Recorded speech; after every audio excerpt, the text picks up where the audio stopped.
నమస్కారం విజయపతిన గారు. నమస్తే నాగరాజ్ గారు. ఇప్పుడున్న జనరేషన్ పిల్లలు ప్రతి ఒక్కరూ ఇండివిజువల్ లైఫ్కి అలవాటు పడిపోయి వాళ్ళ చుట్టుపక్కల ఒక అమ్మమ్మో తాతయ్యో లేదా పేరెంటింగ్ గైడెన్స్ సరిగా లేకపోవటం వల్ల అనుకున్న విధంగా పిల్లలు లేరు. సో మళ్ళీ అగైన్ ప్రాబ్లం ఎవరి మీద చెప్తారంటే ఏదైనా చిన్న ఇష్యూ జరిగిందంటే పేరెంట్స్ సరిగా పెంచక ఇలా జరిగిందని చెప్పేసి అంటుంటారు.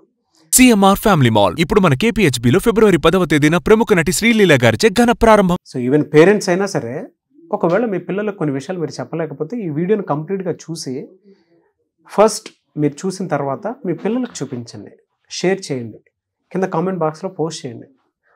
సెకండ్, ఒకవేళ ఈ వీడియో మీకు బాగా నచ్చిందనంటే మీ టీచర్స్కి, అంటే స్కూల్ టీచర్స్ ఎవరైతే ఉంటారో, మీ పిల్లలకి చదువు చెప్పేటువంటి టీచర్స్ ఎవరైతే ఉంటారో వాళ్ళకి షేర్ చేసి స్కూల్లో ఇది ప్లే చేయమని చెప్పండి. నా క్వశ్చన్ ఏంటంటే మేడం, టీనేజ్ పిల్లలు ఎప్పుడైతే 13th నుంచి 19th వరకు ఉండేటువంటి పిల్లలు ఉంటారో వాళ్ళల్లో తెలియకుండానే, అంటే ముఖ్యంగా ఆడపిల్లల గురించి నేను అడగదలుచుకుంది, ఏ విషయంలోనైనా సరే టీనేజ్లో ఉన్నప్పుడు వాళ్ళు దేనికైనా సరే వాళ్ళకి ఏదైనా ట్రిగర్ అయినా ఇన్ఫ్లుయెన్స్ అయినా సరే వెంటనే అడాప్ట్ చేసుకోవడానికి రెడీగా ఉండిపోతారు. తీరా నాశనం జరిగిన తర్వాత చేతులు కాకులు పట్టుకుంటూ ఉంటారు చూసారా, ఆ పరిస్థితికి వచ్చేస్తూ ఉంటారు. బట్ ప్రతి ఒక్కరు, ప్రతి ఆడపిల్ల తండ్రి తల్లి తెలుసుకోవాల్సినటువంటి కొన్ని విషయాలు ఉంటాయి. ఏ విషయాల్లో వాళ్ళు జాగ్రత్త పడాల్సినటువంటి అవసరం ఉంది. ఎందుకంటే వాళ్ళ డిజైర్స్ చాలా బలంగా ఉంటాయి. ఈ టైంలో వాళ్ళు ఏదనుకున్నా సరే జరిగిపోవాలనేటువంటి మూడ్లో ఉంటారు. అక్కడ నుంచి ఇన్సానిటీ దాకా వెళ్ళిపోతూ ఉంటారు. సో అవి కంట్రోల్లో ఉండాలి అని అంటే, కోరికలు కంట్రోల్లో ఉండాలి అని అంటే ఏం చేయాలి, ఎలా ఎడ్యుకేట్ చేయాలి? మీరు అడిగిన క్వశ్చన్ బాగుందండి. సో ఇక్కడ డిజైర్స్ అంటే ఎనీ టైప్ ఆఫ్ డిజైర్స్, అంటే ఫైనాన్షియల్గా, అంటే లగ్జూరియస్గా ఉండాలి, లేదా అంటే ఫిజికల్ డిజైర్స్, మీరు అన్నిటి గురించి. సో ఫిజికల్ డిజైర్స్ ఎక్కువ కాన్సన్ట్రేట్ చేయమంటున్నారు. అవునవును. ఓకే. సో జనరల్గా ఆడపిల్లలు కానీ మగపిల్లలు కానీ ఒక టీనేజ్ వచ్చాక హార్మోనల్ చేంజెస్ ఉంటాయి. మనం ఎస్పెషల్లీ ఇప్పుడు అమ్మాయిల గురించి మాట్లాడుతున్నాం కాబట్టి నేను అమ్మాయి అని అడ్రస్ చేస్తూ చెప్తాను. సో ఇక్కడ ఆడపిల్లలు ఒక 11 years 13 years దాటుతూ ఉన్న కాడి నుంచే వాళ్ళల్లో అంటే ప్యూబర్టీ సిమ్టమ్స్ అన్నీ మొదలవుతూ ఉంటాయి. సో అలాంటప్పుడు హార్మోనల్ చేంజెస్ వస్తున్నప్పుడు వాళ్ళకు కూడా ఇబ్బందిగా ఉంటుంది. అంటే ఏంటి, మెచ్యూర్ అవ్వటం, మెన్స్ట్రల్ సైకిల్స్ ఉండటం, పీరియడ్స్ రావటం, ఇవన్నిటి దగ్గర నుంచి మొదలవుతుంది. ఆడపిల్లకు మనం ఈజీగా గుర్తుపట్టొచ్చు, స్టేజ్ మెచ్యూర్ అవుతారు కాబట్టి. ఈ టైంలో వాళ్ళకి రకరకాల అంటే ఫిజికల్ చేంజెస్, ఫిజియోలాజికల్ చేంజెస్ అనేవి మొదలవుతూ ఉంటాయి, విచ్ ఇంపాక్ట్స్ సైకలాజికల్ చేంజెస్. అంటే వీటి ప్రభావం వల్ల ఆలోచనల్లో కూడా మార్పులు వస్తూ ఉంటాయి. అంటే ఏంటి, అప్పటిదాకా ఒక అబ్బాయిని చూస్తే రాని ఫీలింగ్స్ ఒక 15-16 years అప్పుడు న్యాచురల్ ఫర్ ఎవ్రీ గర్ల్. అంటే ఏంటి, లవ్వులు ఇలాంటివి మొదలవ్వటం, అలాంటి టైప్ ఆఫ్ అట్రాక్షన్స్ మొదలవటం అనేది అతి సహజం. ఇవి జరగకపోతే అబ్నార్మల్ అనుకోవాలి, కానీ జరుగుతున్నప్పుడు అబ్నార్మల్ అనుకోవాల్సిన పని లేదు. వీటిల్ని ఒక అమ్మాయి షేర్ చేసుకోగలిగే ఒక ఇంట్లో అట్మాస్ఫియర్ తల్లిదండ్రులతో ఉందా లేదా, ఎస్పెషల్లీ తల్లితో ఆ ర్యాపో ఉందా లేదా అనేది పేరెంట్స్ చెక్ చేసుకోవాలి. ఇన్ఫ్యాక్ట్ ర్యాపో ఉందా లేదా పక్కన పెడితే, ఒక వయసు వచ్చిన అమ్మాయికి తల్లే కూర్చోబెట్టి కొన్ని ఎక్స్ప్లెయిన్ చేయాల్సిన అవసరం ఉంటుంది. అది ఇప్పుడని ఈ ఏజ్లో అని కాదు, పాతకాలం అని కాదు, ఎప్పుడైనా సరే. ఇదివరకు తల్లులు కాకపోతే పోనీ అమ్మమ్మలో నాయనమ్మలో ఎవరో ఒకళ్ళు ఎడ్యుకేట్ చెయ్యాలి. సో ఇదివరకు స్కూల్స్లో కానీ లేకపోతే ఓపెన్గా సెక్షువల్ ఎడ్యుకేషన్ గురించి మాట్లాడే అంత అవేర్నెస్ కానీ ఇదివరకు లేదు కాబట్టి అమ్మమ్మలో నాయనమ్మలో అమ్మలో చెప్పుకునేవారు పిల్లలకి ఇట్లా ఉంటుందని. ఎప్పుడు అట్లీస్ట్ పెళ్ళప్పుడు ఎట్లా దాంపత్య జీవితం ఎట్లా ఉంటుంది అనే దగ్గర వాళ్ళు చెప్పేవారు. ఈ లోపున అంత అంటే ఎక్కువ అబ్బాయిలతో ఇంటరాక్షన్ ఇదివరకు తక్కువ ఉండేది కాబట్టి పర్వాలేదు.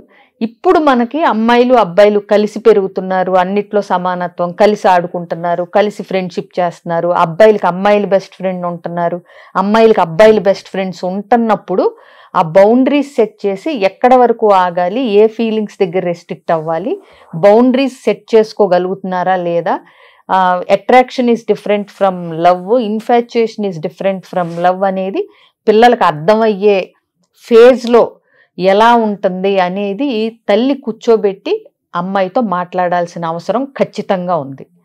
అట్లాగే అమ్మాయిలకి టీచర్స్ కూడా వీలైనంత, అంటే ఎక్కడో ఒక దగ్గర సందర్భం వచ్చినప్పుడల్లా క్లాస్లో కూడా అమ్మాయిలకని ప్రత్యేకంగా అక్కర్లేదు, అమ్మాయిలకి అబ్బాయిలకి హార్మోనల్ చేంజెస్ ఏ విధంగా ఉంటాయి, ఫీలింగ్స్ ఎట్లా డెవలప్ అవుతాయి, ఎట్లా వాటిని ఇది చేసుకోవాలి అనేది ఏదో ఒక టాపిక్ వచ్చినప్పుడు, ఇప్పుడు రిప్రొడక్టివ్ సిస్టమ్ వస్తుంది సైన్స్ టీచర్కి, అవునా, అలాంటి సందర్భాలు వచ్చినప్పుడు ఆ టీనేజ్ పిల్లలకి బౌండరీస్ ఎట్లా సెట్ చేసుకోవాలి, అమ్మాయిలు అబ్బాయిలు ఎట్లా వాళ్ళ పరిధిలో పద్ధతిగా ఉండాలి, లిమిట్స్ ఎక్కడ క్రాస్ అవ్వకూడదు అనేది అవకాశం దొరికినప్పుడు టీచర్స్ కూడా టీనేజ్ కిడ్స్కి వీలైనంత మేరకు చెప్పగలిగితే బెటర్గా ఉంటుంది. ఎందుకంటే అండి ఈ ప్రాసెస్లో మనం సోషల్ మీడియా అనే ఒక పదం ఎత్తకుండా అయితే మనకు వీడియో కంప్లీట్ అవ్వదు.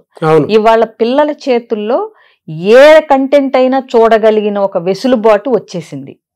అలాంటప్పుడు టీచర్స్ ఎడ్యుకేట్ చేయాలి, ఎలాంటి కంటెంట్ చూడొచ్చు, ఎలాంటి కంటెంట్ చూడకూడదు, ఏ కంటెంట్ చూస్తే మనసు పాడైపోయే అవకాశాలు ఉన్నాయి అనేది పేరెంట్స్ టీచర్స్ టీనేజ్ పిల్లలకి ఎస్పెషల్లీ దగ్గర కూర్చోబెట్టుకుని చెప్పాల్సిన పరిస్థితి ఖచ్చితంగా ఉంది ఇవాళ. సో ఇకపోతే కాన్సిక్వెన్సెస్ ఏంటి అంటే, ఒక రాంగ్ స్టెప్ వేస్తే వచ్చే కాన్సిక్వెన్సెస్ ఏంటి? సో అంటే ప్రేమ అనుకుంటారు, తర్వాత ఇన్ఫ్యాక్ట్ ఎక్కడన్నా ఆ ప్రేమ అనే భావనల్లోంచి బయటికి వెళ్ళి ఫిజికల్గా అట్రాక్ట్ అయిపోయి ఒక స్టెప్ ఎహెడ్ వెళ్ళితే గనక ఏమవుతుంది, ప్రెగ్నెన్సీ ప్రాబ్లమ్స్ ఎట్లా ఉంటాయి, ప్లస్ ఇప్పుడు జరిగే ఈ ప్రాసెస్ ఫైనల్గా 25-30 ఏళ్ళకి చేసుకునే పెళ్ళికి సంబంధం ఉండదు. ఈ అట్రాక్షన్కి ఇన్ఫాచ్యుయేషన్కి ఇప్పుడు చేసే తప్పులకి తర్వాత జీవితంలో సెటిల్ అయ్యేటప్పుడు తీసుకునే నిర్ణయాలకి మధ్యలో చాలా గ్యాప్ ఉంది. ఈ లోపున ఎడ్యుకేషన్ అనేది ఒకటి కంప్లీట్ చేయాల్సిన ఒక మెట్టు ఉంది అనేది కూడా పిల్లలకి తల్లిదండ్రులు ఎక్స్ప్లెయిన్ చేయగలగాలి. ఇంకొకటి ఎక్స్ప్లెయిన్ చేసేటప్పుడు అండి అదేదో పెద్ద భూతం లాగానో నువ్వు ఇది చేయకూడదు, చెయ్యాలి, చేయకూడదు అని చెప్పకూడదు. ఇది సహజం. ఒక వయసు వస్తూ ఎదుగుతున్న ఆడపిల్లలకి ఇలాంటి డిజైర్స్ కానీ క్యూరియాసిటీలు కానీ ఉండటం సహజం.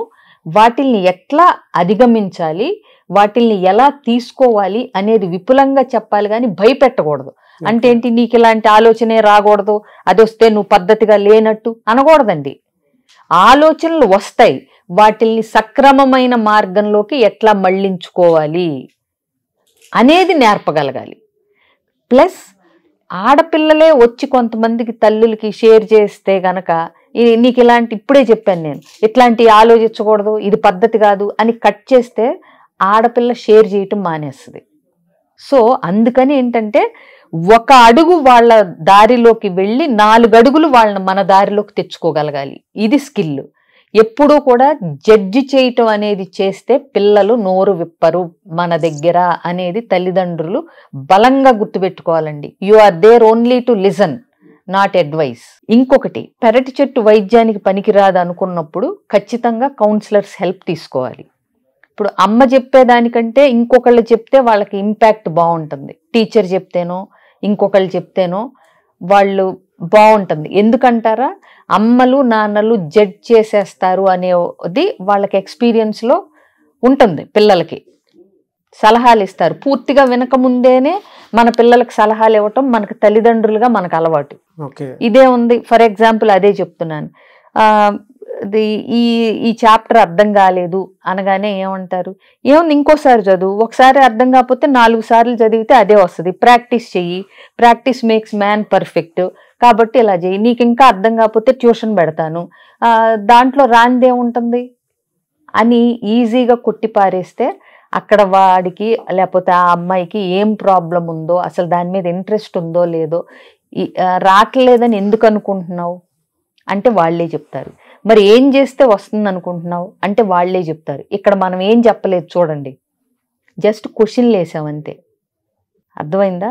ఎప్పుడైతే పుంఖాలుగా సలహాలు, సూచనలు, అడ్వైజ్లు ఇచ్చామో వాళ్ళు చెప్పటం మానేస్తారు మనకి. ఈ కాలం పిల్లలు అడ్వైజులు, సలహాలు అక్కర్లా, ఒక్క సలహా ఇచ్చినా మానేస్తారు. అర్థమైందా? అందుకని ఏదన్నా చెప్పే ముందల అసలు వాళ్ళు ఏ ఉద్దేశంతో మన దగ్గరికి షేర్ చేయటానికి వచ్చారు, జస్ట్ లిజన్ అండి. సగం ప్రాబ్లమ్స్కి సొల్యూషన్ వినటమే. యాక్టివ్ లిసనింగ్ అంటే వాళ్ళు చెప్పేదాని మీద దృష్టి ఉండాలి. ఇంకొకళ్ళు వింటారు, ఎలా అంటే అమ్మాయి చెప్తూ ఉంటుంది, చెప్పవే అని కూర వండటమో, ఫోన్ చూడటమో, ఫోన్ అందుకే నేను అన్నాను యాక్టివ్ లిసనింగ్ అంటే వాళ్ళు వాళ్ళ మీదే కాన్సన్ట్రేట్ చేస్తూ వాళ్ళు చెప్పేది, నేను చెప్పేది మా అమ్మ 100% వింటోంది అనేది ఉంటే అండి, వింటం స్టార్ట్ చేస్తే చాలండి, పిల్లలందరూ చాలా షేర్ చేయడానికి రెడీగా ఉంటారు. ఎందుకంటే వాళ్ళకు కూడా వాళ్ళ ఫీలింగ్స్ని వినేవాళ్ళు కరువైపోయారు. కాబట్టి పేరెంట్స్ ఫస్ట్ డ్యూటీ ఏంటంటే మీ పిల్లలు ఏం చెప్పినా జడ్జి చేయకుండా, అంటే వాళ్ళని అటు ఇటు లాజిక్స్ ఇవన్నీ అనాలిసిస్లు చేయకుండా చెప్పేది వినండి. వాళ్ళ కోణంలో నుంచి విని వాళ్ళకే క్వశ్చన్ చేయండి. అయితే మరి ఇప్పుడు ఏం చేద్దాం అనుకుంటున్నావు, అది కూడా వాళ్ళ దగ్గర ఆన్సర్ ఉంటుంది. వాళ్ళు మనకంటే స్మార్ట్. అర్థమైందా? సో ఇవి చేద్దాం అనుకుంటున్నాను అని వాళ్ళు చెప్పినప్పుడు వాటితో పాటు ఇలా కూడా చేస్తే బెటర్ ఏమో ఆలోచించు, నా పరిధిలో నాకైతే ఇది కూడా వర్కౌట్ అవుద్దేమో అనిపిస్తుంది, థింక్ అబౌట్ ఇట్. ఇక్కడ మీరు ఆర్డర్ వేయట్లేదు, అర్థమైందా? ఆలోచించు, ఇది కూడా వర్కౌట్ అవుద్దేమో. ఇలా చెప్పగలిగితే పిల్లలు పరిగెత్తుకుంటా రోజు వస్తారు షేర్ చేయటానికి. సో ఒక అమ్మాయి వచ్చి ఇట్లా అనిపిస్తుంది అన్నప్పుడు, ఏదన్నా అన్నప్పుడు, ఇది సహజం తల్లి, ఇట్లా అనిపిస్తాయి, ఇంకా ఇలా కూడా అనిపిస్తాయి, ఇన్ఫ్యాక్ట్ నాకు టీనేజ్లో ఉన్నప్పుడు నాకు ఇలా అనిపించేది, సో ఇవన్నీ కామన్, ఇవి అనిపించినప్పుడు ఏం చేయాలనుకుంటున్నావు, this is not a wrong thing, ఇలాంటి కాన్సిక్వెన్సెస్ ఉంటాయి అని అర్థం చేపించినప్పుడు. ఏ ఫ్యాక్టర్స్ వల్ల అనిపిస్తాయి అనేది కూడా ఎలా ఎడ్యుకేట్ చేయాలండి? ఏ ఫ్యాక్టర్స్ వల్ల అంటే అండి, ఇప్పుడు నంబర్ ఆఫ్ ఫ్యాక్టర్స్ ఎక్కువైపోయినాయి. సో బుక్ చదివితే ట్రిగర్ అవ్వచ్చు ఫీలింగ్స్ అనేది, ఒక మూవీ చూస్తున్నప్పుడు ట్రిగర్ అవ్వచ్చు, అలాగే ఇంట్లో పేరెంట్ రిలేషన్ చూసినప్పుడు రిలేషన్షిప్ ఎంత బాగుంటుందా లేకపోతే బాగోదా అనే దాన్ని బట్టి ట్రిగర్ అవ్వచ్చు. సో అందుకని చెప్పి ఏంటంటే కొన్ని సైకలాజికల్ ఫ్యాక్టర్స్ ఉంటాయి, కొన్ని ఎక్స్టర్నల్ ఫ్యాక్టర్స్ లైక్ ఇంటి వాతావరణం, ఎన్వైరన్మెంటల్ ఫ్యాక్టర్స్ ఉంటాయి, స్కూల్లో పియర్ గ్రూప్ ఎట్లా ఉన్నారు, అక్కడ ఇదేంటి ఈ లవ్ మాటలు ఇలాంటివి, వాళ్ళు నన్ను చూస్తున్నారు, వీళ్ళు నిన్ను చూస్తున్నారు, నువ్వంటే వాడికి ఇష్టం, నువ్వంటే ఈ అమ్మాయికి ఇష్టం, ఇవి కూడా నడుస్తూ ఉంటాయి. ఆబ్వియస్గా ప్రతి స్కూల్లో ప్రతి క్లాస్లో ఇవే మాటలు ఉంటాయి. ఏదో ఒక టైంలో 6th class to 10th class వరకు ఈ మాటలు ఏదో ఒక పీరియడ్లో ఏదో ఒక క్లాస్లో అమ్మాయిలు అబ్బాయిలు ఒకళ్ళ చెవిలో ఒకళ్ళు వింటూ ఉంటారు. సో వింటున్నప్పుడు అది మరీ అంటే అలార్మింగ్గా అమ్మో లవ్వా పువ్వా అంత అలార్మింగ్ కాకుండా ఇది సహజం కానీ నువ్వు అప్రమత్తంగా ఉండాలి అనేది మనం చెప్పగలగాలి. అంతే తప్పితే ఇది తప్పు, ఇది పద్ధతి కాదు, ఇట్లాంటి పదాలు వాడటం అయితే వాళ్ళు వచ్చి చెప్పరు మనకి. ఇది సహజం, బట్ నువ్వెలా ఓవర్కమ్ అవ్వాలనుకుంటున్నావు, ఇంకా నీకు లైఫ్ చాలా ఉంది కదా, ఇప్పుడు ఇది కరెక్ట్ ఏజ్ కాదు, కాబట్టి మనం ఇలాంటి వాటిని ఎలా ఓవర్కమ్ అవ్వాలనుకుంటున్నావు. ఎంజాయ్ చేయటం వేరు, డెసిషన్ తీసుకోవటం వేరు. సో ఇదంతా అమ్మాయికి ఈ ఫేజ్లో కామన్, నాకు అబ్నార్మల్గా ఏం జరగట్లేదు, అందరికీ జరిగేదే నాకు జరుగుతుంది అనే ఒక భరోసా కావాలి అమ్మాయికి. నేనేదో తప్పు చేసేస్తున్నాను ఈ ఫీలింగ్ రావటం వల్ల అనే ఫీలింగ్ ఆ అమ్మాయికి తేగకూడదు. మీరు అలా మాట్లాడుతుంటే నాకు చిన్నప్పటి రోజులు గుర్తొస్తున్నాయి. ఏంటంటే మా అమ్మమ్మ మా అక్క వాళ్ళు ఉండేటప్పుడు ఏంటంటే గట్టిగా నవ్వినా లేదా గట్టిగా అరిచినా లేదా వీళ్ళ ఇష్టానికి ప్రవర్తించినా కూడా ఎక్కడికక్కడ కంట్రోల్లో పెట్టేసేవాళ్ళం. కారణం ఏంటి అని అంటే పెద్దయిన తర్వాత నాకు తెలిసినటువంటి విషయాలు ఏంటంటే ఇన్ జనరల్గా ఆడపిల్లలు పెరుగుతున్న ఇంట్లో ఎవరి కన్ను పడకుండా ఉండటానికి టీనేజ్లో ముఖ్యంగా ఇలాంటి ఏదైనా జరుగుతాయేమనేటువంటి ఉద్దేశంతో వీళ్ళు ముందుగానే అది కంట్రోల్లో తీసుకురావడానికి అని చెప్పేసి, ఇప్పుడు ఒక మగాడు తప్పు చేయాలనంటే వాడే తప్పు చేసే అవకాశం ఉండొచ్చు. పలానా వాళ్ళు పలానా ఇంట్లో ఉన్నారు అనుకున్నప్పుడు వాడికి ట్రిగర్స్ అయ్యే కూడా కొన్ని ఉంటాయి, దానివల్ల కూడా జరిగే అవకాశం ఉండొచ్చు. అంటే ఇంకొకటికి ఆలోచన క్రియేట్ అవ్వకుండా ఇక్కడికిక్కడే కంట్రోల్ చేయటం అనమాట. అంటే ఇంట్లోనే అది అమ్మమ్మల రూపంలోనో, తాతయ్యల రూపంలోనో, లేదంటే పెదనాన్న రూపంలోనో, బాబాయ్ రూపంలోనో వీళ్ళకి ఎలా ప్రస్తుతానికి అంటే ఆ ఏజ్ ఫ్యాక్టర్ కానివ్వండి, లేదంటే పెళ్ళి అయ్యేంత వరకు ఇలా చూసుకుంటే మంచిది, ఒక గాజులా చూసుకుంటే మంచిది అనేటువంటి ఉద్దేశంతో అప్పట్లో ఆ విధంగా ఉండేది పెంపకం. బట్ అదే ఇంకొకటికి మన సైడ్ నుంచి అంటే మనం ఏ విధంగా ఉంటే బెటర్ గా ఉంటుంది అనేది వాడికి ఇంకొక ఆలోచన మన సైడ్ నుంచి పుట్టకుండా ఉండాలి అని అంటే ఫస్ట్ మనం ఎంత బాగున్నాం, మన బంగారం ఎంత బాగుంది అనేటువంటి ఆలోచన మనం క్రియేట్ చేయగలిగితే చాలు. అట్మాస్ఫియర్ లో పిల్లలు పెరిగితే చాలు అనేటువంటి విషయం ఉంది చూసారా. పైగా మీరు ఇందాక చెప్పారు ఇంకొక మాట, ఇవన్నీ సహజం అని చెప్తూనే దానికి కారణాలు చెప్తూనే ఇలా కూడా ఉండొచ్చు, ఇది ఇలానే ఉండాలి అనేటువంటి దానికి కారణాలు ఏం లేవు కానీ సహజం, బట్ ఇలా కూడా ఉండొచ్చు అనేటువంటిది కొంచెం ఎక్స్టెండ్ చేసి చెప్పడం అనేది ఏ తల్లైనా సరే కూతురికి చెప్పాల్సినటువంటి ప్రతి విషయం. అండ్ తండ్రి అయినా సరే వీడియో ఒకసారి చూపించి, లేదా టీచర్స్ అయినా తండ్రులు కూడా అబ్బాయిలతో మాట్లాడాలండి. హౌ టు అంటే వాళ్ళకి అంటే ఫర్ ఎగ్జాంపుల్ వాళ్ళకి మాస్టర్బేషన్ చేసుకునే ఏజ్ వచ్చేస్తుంది ఏంటి అనేది తండ్రి మాట్లాడగలిగితే ఇంకా బెటర్గా ఉంటుంది.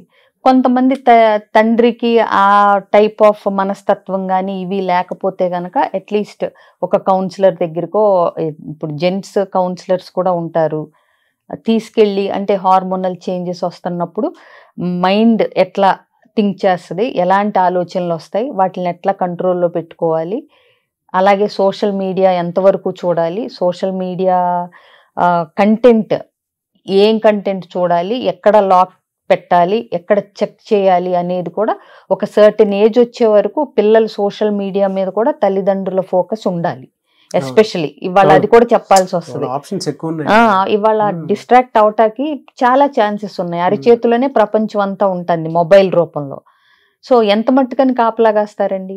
ప్లస్ మీరు పాతకాలం వెనకటికి వెళ్ళారు కాబట్టి చెప్తున్నా, వెనక అబ్బాయికి ఇంట్లో ఎంతమంది పిల్లలు ఉంటే అన్ని రూమ్స్ లేవు కదా, అందరూ ఒక దగ్గరే పడుకునేవారు, కల్మషం లేకుండా పడుకునేవారు. ఇప్పుడు ఎవరి రూమ్ లో వాళ్ళు ఏం చూస్తున్నారో ఆ పెంపకంలో ఆ పద్ధతులు ఆ విధంగా కల్టివేట్ చేసాడు. అంటే కల్చర్ కనుసన్నల్లోనే ఉండేవి, అసలు ఎంత థింక్ చేయాల్సిన అవసరం ఉండేది కాదు. అదే చెప్పేది. ఇప్పుడు మేము ఉన్నాం అనుకోండి, ఎగ్జాక్ట్లీ వచ్చామా, పెట్టిన స్నాక్స్ తిని హోంవర్క్ చేసి ఆడుకుని పడుకున్నామా అన్నట్టే ఉండేది. కానీ అందులో మొబైల్ అనే పదార్థమే లేదు చూడండి.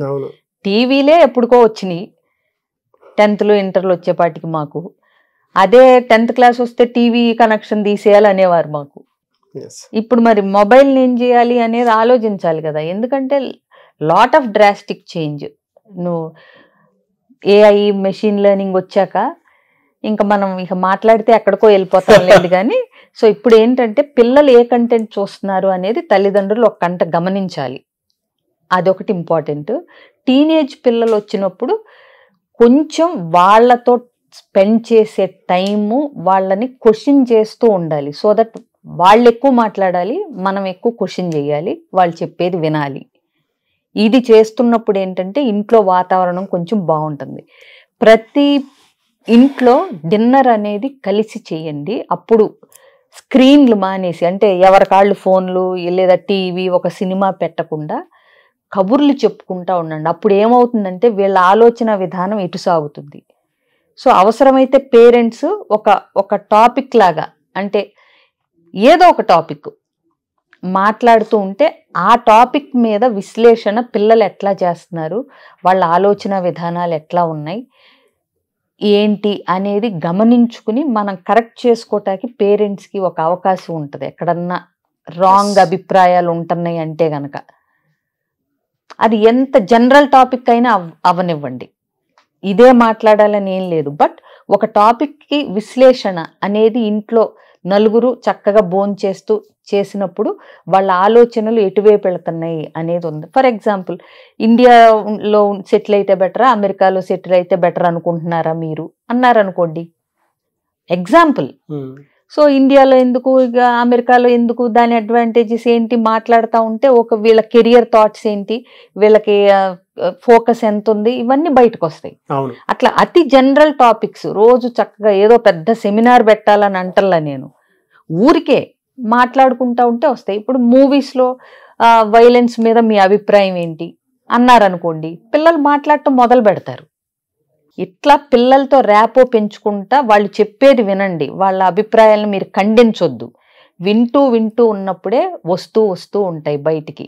వాళ్ళు వస్తూ షేర్ చేస్తున్నప్పుడే వాళ్ళని తెలియకుండా, వాళ్ళకి కరెక్ట్ చేస్తున్నట్టు తెలియకుండా మనం వాళ్ళని లీడ్ చేయొచ్చు అనేది పేరెంట్స్ నేర్చుకుంటే చాలా మట్టుకు బెటర్ అవుతుంది.